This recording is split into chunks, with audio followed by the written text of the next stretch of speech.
என் ஆத்துக்காருக்கு dress பர்ச்சேஸ்னாலே லைட்டாக பயமாக தாங்க இருக்குது. ஏன் அப்படின்னு பார்த்தீங்கன்னா, அந்த மனுஷன் கடைக்குள்ளே போயிட்டா சாலிடாக 2:30 மணி நேரம் வரைக்குமே பர்ச்சேஸ் பண்ணுவாருன்னு சொல்லலாம்.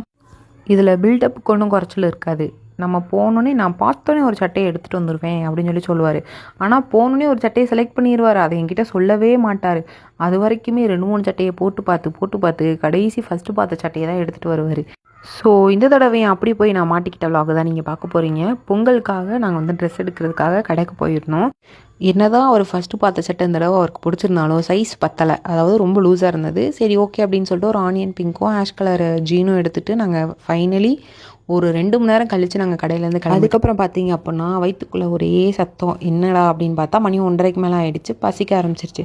சரி இன்றைக்கி வெளியவே சாப்பிட்றலாம், பிரியாணி சாப்பிட்றலாம் அப்படின்னு சொல்லிட்டு மாலிக் பிரியாணி போனோம். நாங்கள் போனப்போ பார்த்தீங்கன்னா செம்ம கூட்டம். க்யூவில் நின்று சுட சுட பிரியாணி வாங்கி சாப்பிட்டோம். சூப்பராகவே இருந்துச்சு. சாப்பிட்டு முடிச்சதுக்கப்புறம் நாங்கள் வீட்டுக்கு வந்துட்டோம். இந்த மாதிரி விளாக்ஸ் பிடிக்கணும் நம்ம ஐடி சேனலை மறக்காமல் ஃபாலோ பண்ணிக்கோங்க. தேங்க்ஸ்.